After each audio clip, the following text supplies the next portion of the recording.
Sweetie, come home. Maison téléphone. Alors évidemment, vous nous faites rêver, Monsieur Billotte, et ce livre Homo Solaris à l'aube d'une nouvelle civilisation. Pour ceux qui n'étaient pas là, je voudrais que vous me rappeliez, lorsque vous m'avez dit cette phrase folle, j'avais jamais entendu quelqu'un me dire ça, moi je me sens pas terrien. Je me sens pas attaché exclusivement à la Terre. Ah oui. Ce qui est un peu différent. Oui. C'est-à-dire que on est quelque part, on vit souvent autre part, Oui. et on finit sa vie la plupart du temps encore autre part. Je suis d'accord avec vous, mais quand même sur la Terre. Ah, on peut démarrer sur la Terre. Démarrer, C'est oui. le hasard de l'histoire humaine qui fait qu'on a démarré sur la Terre. Oui. Mais quand on connaît l'immensité et la richesse de l'univers, on se dit pourquoi se priver finalement de la connaissance et de la vie dans un système solaire d'abord, qui est tellement extraordinaire. Pourquoi se rester, on va dire ce que j'appelle dans mon livre, l'assignation à résidence sur Terre. Comme il y a eu une assignation à résidence d'Homo erectus il y a 2 millions d'années en Afrique. Mais il s'est libéré de l'Afrique. Oui, mais attendez, votre vie que vous m'avez proposée, elle n'est pas très joyeuse. Parce que sur Mars, je rappelle qu'on ne peut pas vivre. Si, on peut vivre sur Mars. Mais on peut vivre derrière des vitres. Oui, mais si vous Parce voulez... que la température sur Mars est de combien ? Alors, la température sur Mars, elle est très variable en fonction des endroits où on se situe. D'accord. La moyenne, c'est moins 60 degrés. Bon. Il y a des endroits où c'est plus moins 30, c'est mieux. Il y a des endroits où c'est plus 20 degrés. Donc ça, des endroits où c'est plus 1 ? Oui, selon la saison. Il y a 4 saisons sur Mars, comme sur la Terre. Il y a une journée qui a la même durée que sur Terre. Donc je l'ai expliqué dans le livre.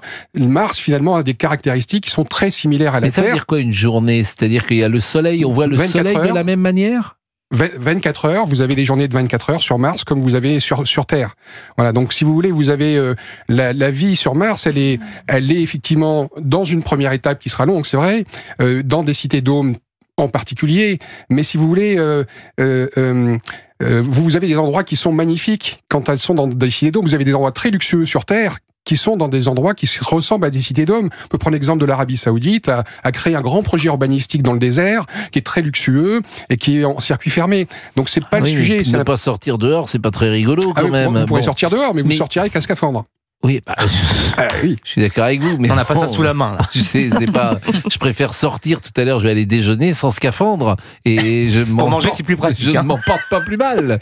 Bon, mais en revanche, ce qui m'intéresse, c'est quand on dit il y a une journée. Si par exemple je suis sur Mars. Bon, j'ai le soleil, je le vois comme lorsque je suis sur la Terre. Alors sur Mars, vous avez est-ce qu'il fait clair de la même manière ? Est-ce que c'est tout noir ? Comment c'est ma vie ? Pardonnez-moi de poser ces questions un peu simples. Si vous voulez, la différence, c'est que Mars est plus éloigné du Soleil que la Terre, donc la densité lumineuse est beaucoup moins forte, elle est 40% moindre. Enfin, 40% de ce qui existe sur Terre. Donc, il y a moins de présence donc, il y a une obscurité. Du Soleil. Voilà. Donc, si vous voulez, c'est une des caractéristiques qui est liée à son éloignement. Voilà. Donc, après, vous avez, j'ai expliqué, vous avez, on va dire, un environnement qui est aujourd'hui assez fantastique, parce que c'est une raison aussi d'aller sur Mars, c'est que vous avez une géographie qui est extraordinaire. Vous connaissez le Grand Canyon, qui fait partie des 10 grandes richesses naturelles du monde. Mais sur Mars, vous avez un canyon dont la longueur est 10 fois celle du Grand Canyon qui se trouve en Arizona. Mais qu'est-ce qu'il y a sur Mars ? Parce qu'on parle de Mars, parce que c'est la seule planète nous sommes d'accord, sur laquelle on pourrait aller à court terme. Oui. Bon, donc qu'est-ce qu'il y a par terre ? Il n'y a pas de végétation, par exemple, il n'y a pas d'arbres.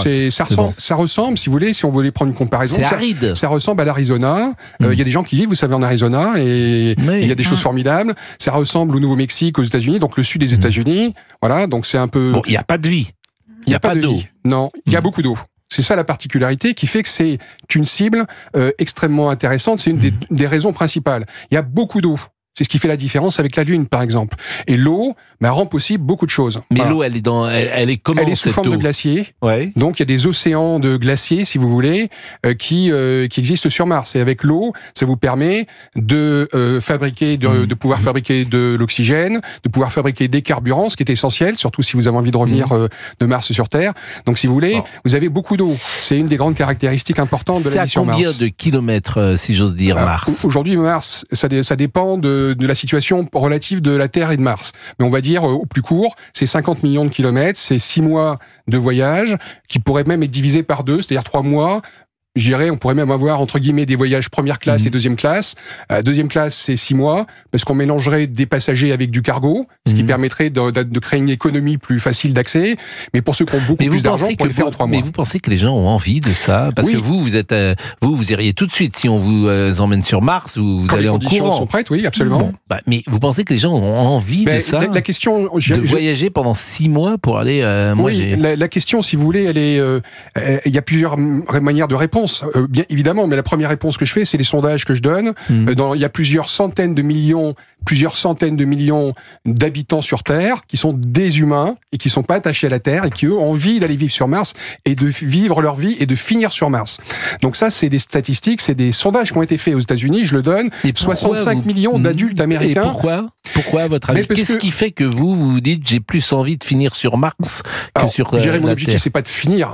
J'ai encore l'espoir d'une vie assez longue, donc de vivre heureux sur Mars et un jour, évidemment, d'y mourir. Qu'est-ce qui vous attire plus sur Mars les raisons, elles sont très diverses, si vous voulez. Il y a une première raison qui est quand même très importante, qui est un peu de l'ordre j'allais dire presque du spirituel, c'est que finalement, c'est la première fois depuis très longtemps, les occasions sont très rares, de pouvoir créer une nouvelle civilisation en partant de zéro. C'est-à-dire de dire, bon, la civilisation qu'on a construite sur Terre ou en France, etc., bon, on peut considérer qu'elle a énormément de défauts, etc., mais vous avez la possibilité de créer une nouvelle civilisation sur cette planète en partant de zéro, et celle que vous avez envie de faire, avec des relations sociales que vous allez créer de manière particulière, etc. Donc, je dirais, le fait de pouvoir créer une société nouvelle sur Mars, c'est une des raisons. Mais il y en a plein d'autres. L'exploration, la curiosité, créer des entreprises sur Mars et développer une économie sur Mars, gagner beaucoup d'argent aussi sur Mars, ça peut aussi être une raison. Survivre, parce certains considèrent que la Terre est condamnée pour de très nombreuses raisons, et qu'il faut avoir... On marque une pause. On marque une pause et il est 12h43. Vous êtes sur Europe 1, c'est passionnant. Pierre-José Billotte, c'est Homo Solaris à l'aube d'une nouvelle civilisation aux éditions Fayard. On revient dans une seconde. Oui, le temps de jeu, Pascal. Top jeu Europe 1. Puisque vous venez d'entendre le top jeu Europe 1, à partir de maintenant, vous avez 15 minutes et seulement 15 minutes, chers auditeurs, pour jouer et tenter de gagner. Écoutez bien la toute nouvelle Nintendo Switch 2 pour jouer à Mario Kart, pourquoi pas. Pour jouer, c'est très simple. Inscrivez-vous dès maintenant au tirage au sort. Vous envoyez pour cela le nom de votre radio préférée. Europe 1 par SMS au 739 21. Europe 1 au 739 21. C'est 3 fois 75 centimes plus coût du SMS. Bonne chance!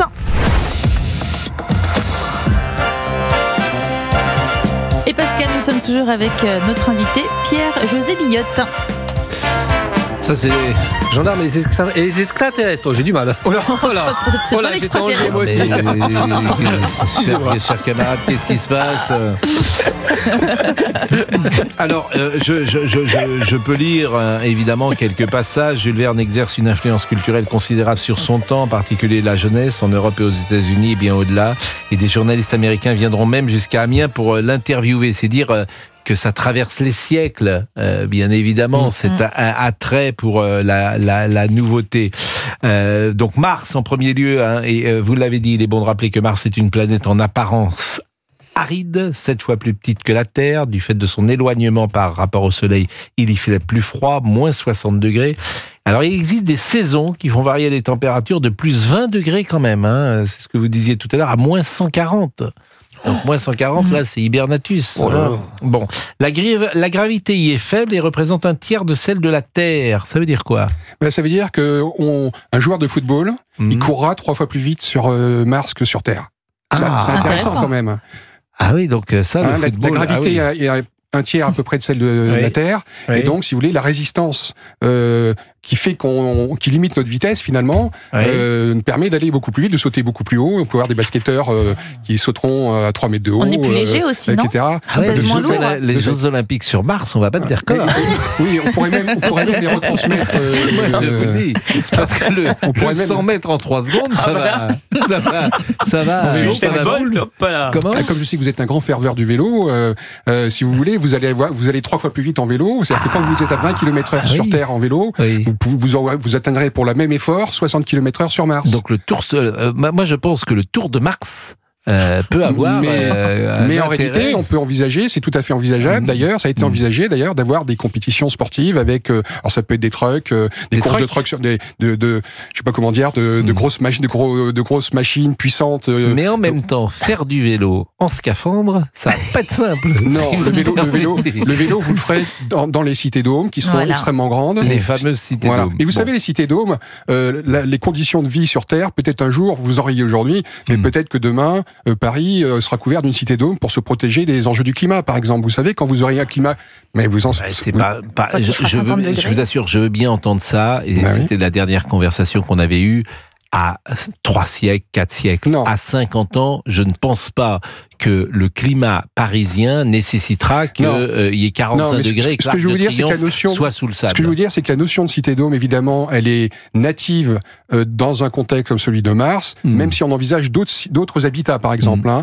Par exemple, habiter des tubes de lave, par exemple, ou alors recouvrir avec.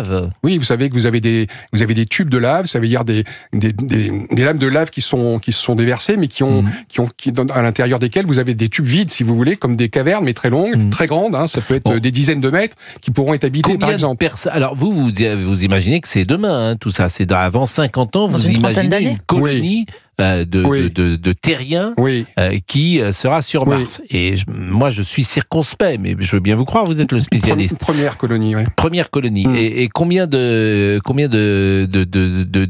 terriens imaginez-vous dans cette première colonie ? Si vous voulez, le processus, c'est un processus qui fonctionne par phase. Donc il y aura quelques dizaines de personnes qui iront au départ. Ça, c'est une échéance qui peut être à l'échéance d'une quinzaine d'années. Après, c'est du moment où on fait démarrer le projet, si vous voulez. Donc ces gens ne reviennent plus. Une fois qu'ils sont là-bas, ils sont partis. Ah non, ils peuvent revenir. Ils pourraient revenir. Ça dépend le contexte dans lequel ils y vont. 6 mois, quand même. Si c'est un contexte public, par exemple, ces gens-là pourraient décider de revenir 2 ans plus tard. Mais par contre, ils doivent rester 2 ans sur Mars. Ils mangent comment ? Après, sur Mars, il y a des projets, évidemment, urbanistiques, mais également pour fabriquer des serres, si vous voulez, couvertes, comme ça existe aujourd'hui. Vous avez des cultures hydroponiques aujourd'hui. Hydroponiques ? Oui, c'est-à-dire qui sont en culture, qui sont pas dans le sol, par exemple. Donc il y a des projets. On donne un exemple, par exemple, pour alimenter une cité de 50 000 personnes, d'accord, ce qui est quand même relativement important. On imagine qu'il faudra avoir des serres de plus d'1 millier d'hectares en surface. Oui, mais donc ça, avec des serres couvertes. Mais tout ça, c'est de l'ingénierie urbanistique, d'accord, mais il faut l'envoyer avant les gens. Bien absolument. Donc vous envoyez du cargo. Aujourd'hui, vous avez une fusée qui est le Starship, qui est en cours de validation par Elon Musk. Ça fait un peu l'actualité. Si vous voulez, cette fusée, elle peut emmener 100 tonnes. 100 tonnes de cargo sur Mars. 100 tonnes, ça fait pas mal déjà, si vous voulez. Donc, et si vous en envoyez des dizaines, donc vous pouvez emmener énormément de cargo sur place. Bon. Mais il n'y a pas de viande dans votre affaire, là. Alors, l'aspect des viandes, ça pourrait être... Il faut envoyer des animaux, non ? Mais c'est une vraie question. Non, mais c'est une vraie question. Des moutons sur Mars. C'est une vraie question. Non, mais faut envoyer des moutons sur Mars, monsieur Billot. J'ai dit c'est une vraie question. D'accord. La réponse, c'est qu'évidemment, sans doute, il y a un domaine dans lequel le changement... Thierry Léger. Il y a un domaine... Il y a un domaine dans lequel le changement sera sans doute le plus important, c'est la nourriture. Voilà, c'est pour ça que je veux dire. Et les protéines, parce que finalement, ça, je vous confirme. Parce qu'on fait référence aux protéines, mais là, il y aura un vrai changement alimentaire, sans doute. On va dire au niveau des protéines, c'est-à-dire des protéines qui peuvent être des algues, par exemple, qui sont pour des grandes recherches protéines. Vous pourrez avoir des insectes. Aujourd'hui, c'est des choses qui existent sur Terre déjà, qui sont déjà industrialisées sur Terre. Écoutez, je vous assure, ça fait. Moi, si vous trouvez, ça fait rêver de manger des insectes, de faire du vélo avec un scaphandre, de sortir quand il fait moins 140 degrés et de vivre sous un dôme, je vous assure, votre affaire, ça me fait pas rêver. Moi, je vous invite, si vous avez 2 minutes... C'est pas une prison qu'on peut envoyer les... Quand vous allez dans un grand centre commercial, est-ce que vous avez l'impression d'être en prison ? Non, mais j'en peux en sortir. Alors on peut imaginer, si vous voulez, des grands centres commerciaux, entre guillemets, c'est juste pour vous donner quelque chose de matériel, de le visualiser, mais qui seront plus grands. Non, mais le plaisir de dîner, par exemple, c'est quelque chose. Mais vous pourrez dîner, mais vous dînerez de manière un peu différente. Vous pourrez manger. Ça, c'est pour les protéines. Non, mais c'est pour les protéines, parce que évidemment. Mais par contre, pour le reste, vous pouvez avoir il y a quand même beaucoup de gens qui sont végétariens aussi, si vous voulez, et ils s'en plaignent pas. Donc vous pensez vraiment 30 ans, hein? Alors, l'échéance, je dis 2 générations, c'est-à-dire 60 ans, pour une vraie première installation d'une communauté humaine de plusieurs milliers de personnes sur Mars. On vous appellera en direct sur Europe 1 quand vous y serez. Non, mais dans 60 ans... Vous n'êtes pas concernés. Avec plaisir. C'est-à-dire ? On a parlé de communauté humaine. Alors, le Glaude, un ch'ti-canon. On pourra pas, il y aura pas tout ça, pas de ch'ti-canon. Ah, il n'y aura pas de ch'ti-canon. Et vous savez, c'est aussi un phénomène de génération. Oui. Les générations d'aujourd'hui, elles ont baigné beaucoup dans la culture de science-fiction. Oui. Oui, absolument. Dans les séries de science-fiction, elles ont une vision dans la technologie et elles comprennent tout ça. Et vous pensez qu'on pourra passer un petit coup de fil Alors, les communications, ça dépend là aussi de la distance. Donc, Pas ça, je les dirais. forfaits, Mais si vous voulez, c'est aussi l'intérêt de l'affaire, c'est que sur Mars, Pour parler de Mars, comme vous êtes un peu isolé, si vous voulez, on va pas ça vous parler pouvez souvent. imaginer créer un nouveau monde. Ah bah. Et c'est ça, c'est intéressant. Vous êtes plus, on va dire, connecté de manière H24 sur les réseaux sociaux, sur les chaînes d'information, sur les radios, Oui, bien sûr. etc. Et alors Thierry Léger, pour les petits chevaux, il pourra plus donner son pronostic. Il pourra plus donner le 4 et le 8 parce que les chevaux sur Mars, pour courir en scaphandre, ça va pas Ça être va être simple. difficile. Les courses de chevaux. Non, mais c'est vrai. Ouais, je vous invite à aller voir, si vous avez 2 minutes, Oui. si vos auditeurs veulent aller voir, ils vont sur Instagram et ils regardent par exemple des images d'habitats troglodytes modernes. Ils tapent Contemporary Caves en anglais, d'accord. Et ils vont sur un site qui s'appelle Angels, comme les anges au pluriel, architecte. Et ils vont voir des exemples d'habitats qui seront les futurs Très habitats sympa. martiens. Et je peux vous dire que vous rêveriez d'y habiter. Ah, mais j'en oui. suis sûr.